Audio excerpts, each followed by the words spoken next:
తెలుపు అని తెలియాలంటే పక్కన నలుపు ఉండాలి. అర్థమవుతుందా?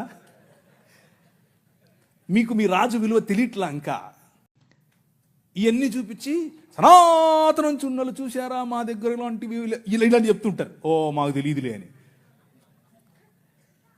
అది కూడా చూద్దాం అన్నాను ఒకరోజు. నేను మొన్న ఒక ఆమె వచ్చింది, తెల్ల జుట్టేసుకుని. ఆమె అంతా అదే ఆస్ట్రేలియన్ లాగా ఉంది. నేను ఆమె ఆస్ట్రేలియన్ అనుకున్నాను. కాదు, ఆమె నేను ఇంగ్లీష్లోనే డిబేట్ చేస్తాను. సరే ఇంగ్లీష్లో మాడదాం రా అని కూర్చొని మాడుకుంటున్నాం.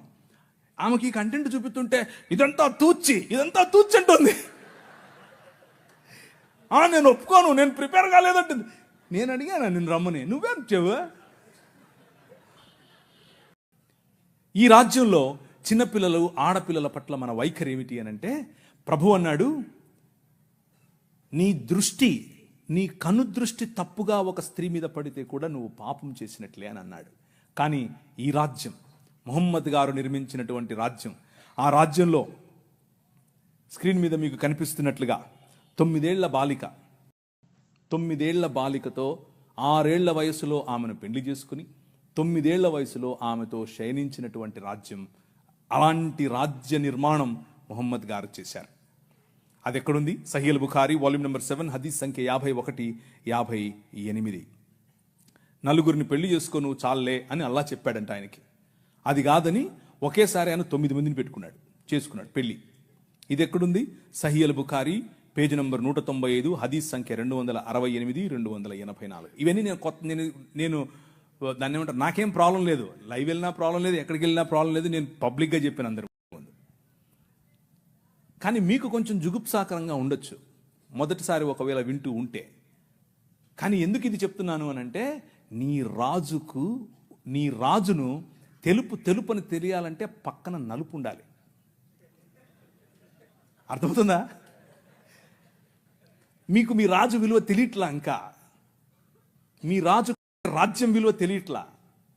ఇది చూస్తే తెలుస్తుంది.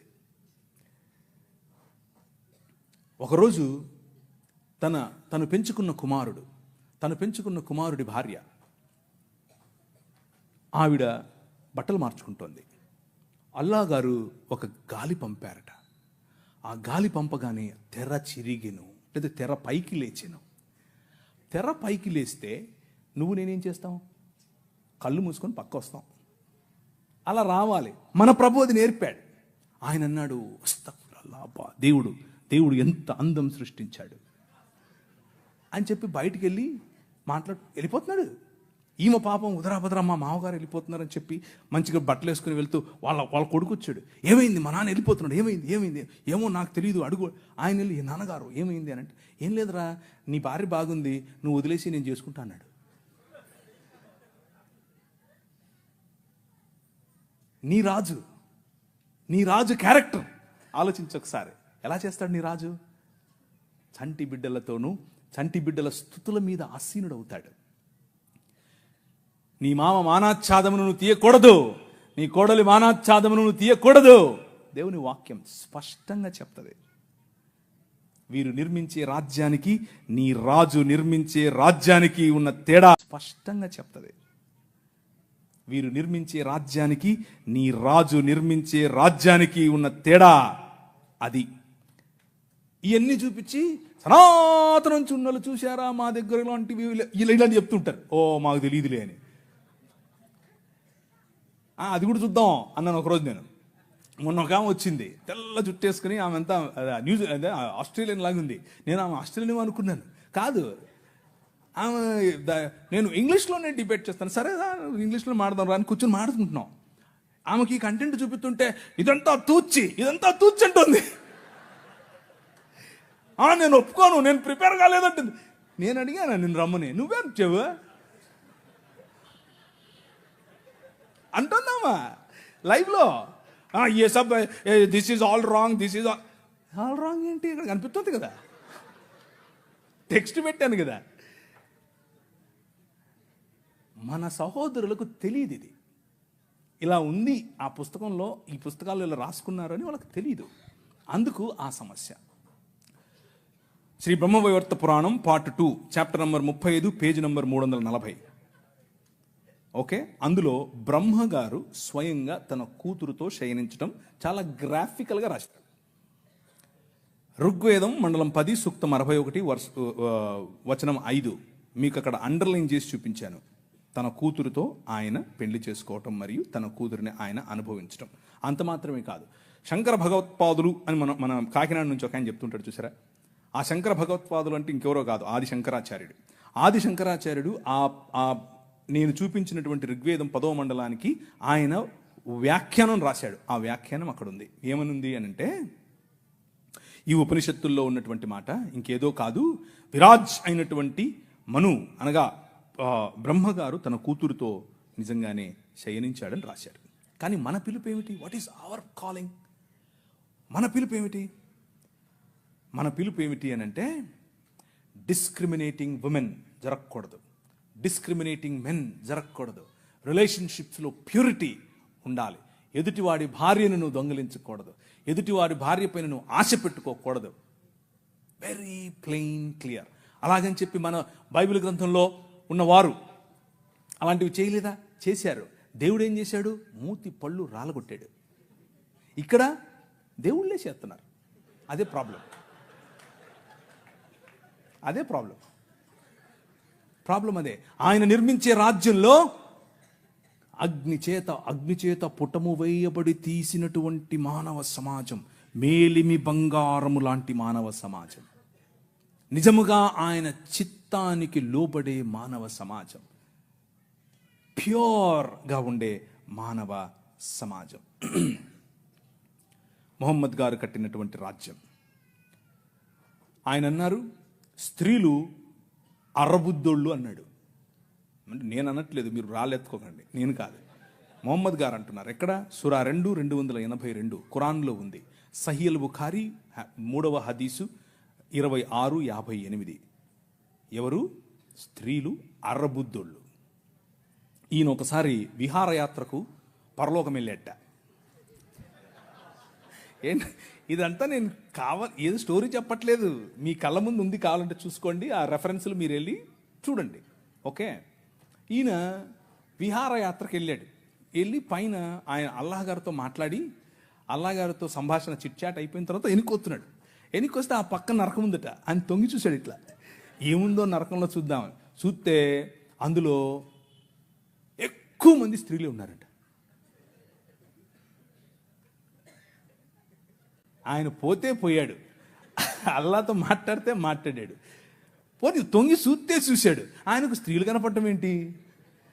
ఆయన ఉద్దేశం ఏంటంటే, స్త్రీలు నరకపాత్రులు. ఎందుకు స్త్రీలు నరకానికి వెళ్తారు అని అంటే, ఆయన దానికి ఒక ఉదాహరణ కూడా చెప్పాడు సహీల్ బుఖారీలో, అలాగే సహీ ముస్లిం. ఏమనంటే, పురుషులను వాళ్ళు పాపంలో పడేలా చేస్తారు కాబట్టి వాళ్ళందరూ నరకానికే పోతారని చెప్పాడు. ఇది వారు నిర్మించే రాజ్యం. మన రాజ్యం, నీ ప్రభు, నీ రాజు, నీ రాజు కట్టే రాజ్యం ఏమిటి?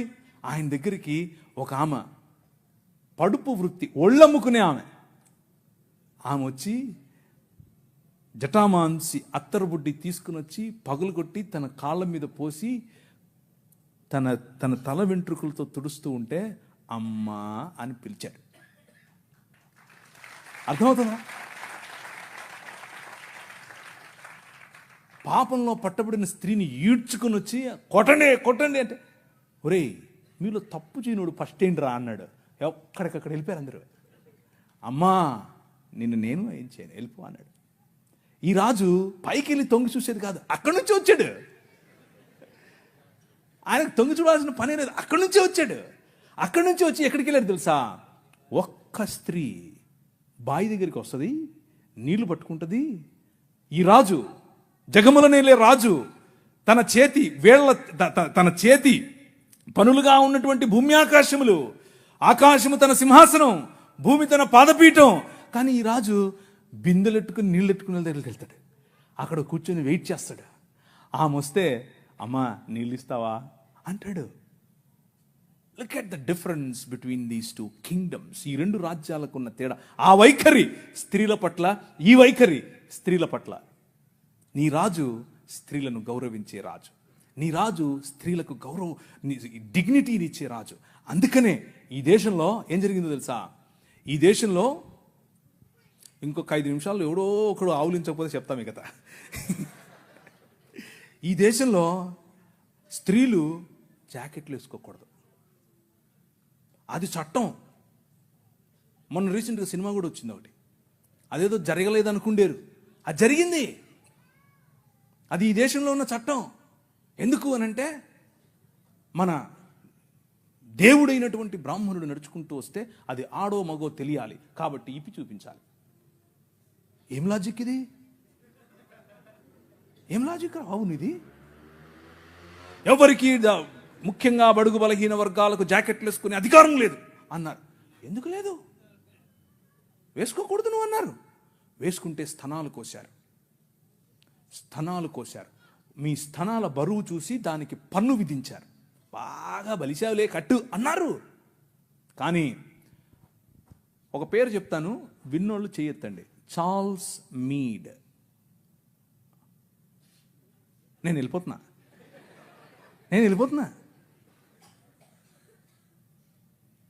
మీరందరూ జాకెట్లు వేసుకోవడానికి కారణం ఆయనే. నేను అబద్ధం చెప్పట్లేదు, నిజం చెప్తున్నాను. చట్టం చేశాడు. అక్కడ లండన్ హౌస్ ఆఫ్ కామన్స్లోకి వెళ్ళి కొట్లాడాడు. నా భారతీయ స్త్రీలకు గౌరవం కావాలి. తెల్లోడే బయట నుంచి వచ్చాడు. అందుకనే వాళ్ళను గర్వంగా మా తల్లిదండ్రులు అనేది, నేను ఊరికి అన్ను గర్వంగా అనేది. ఎందుకు తెలుసా? మీరు బట్టలు వేసుకోకుండా మమ్మల్ని అనగదొరికితే వాళ్ళు మాకు జాకెట్లు పంచారు. మీరు అన్నం పెట్టండి అయ్యా అనంటే ప్యాడ్ ఇచ్చారు, చచ్చిపోయిన గొడ్డిచ్చారు. వాళ్ళు పనికి భృతి ఇచ్చారు భారతదేశాన్ని నిర్మించటానికి.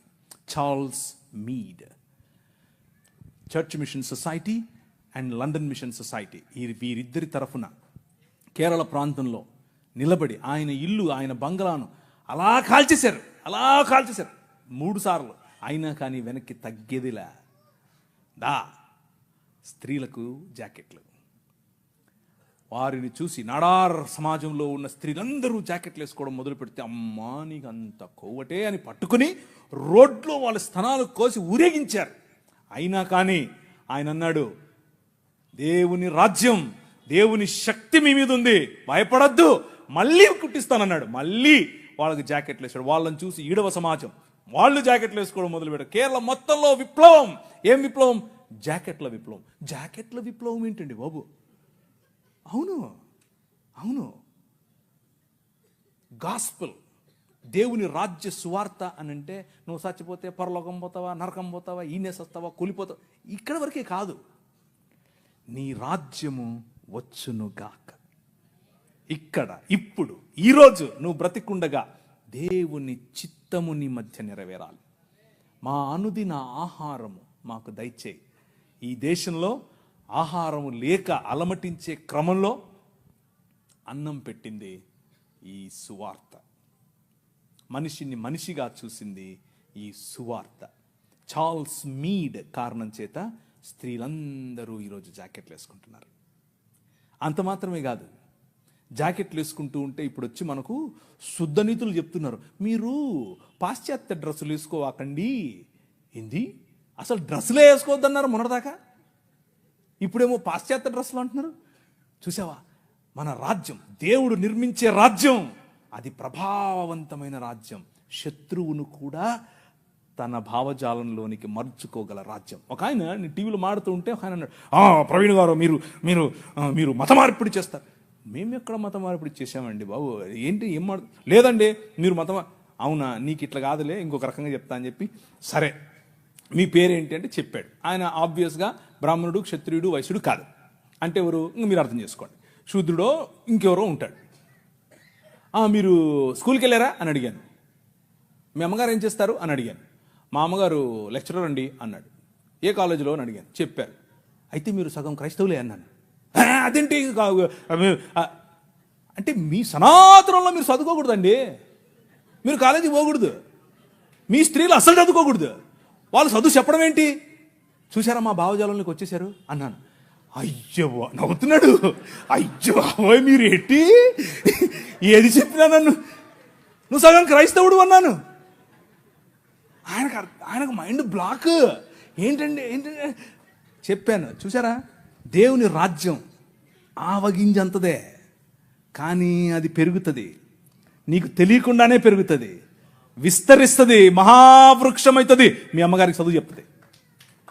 అర్థమైందా? ఎలా కట్టాం, నీ రాజు ఎలా కట్టాడు?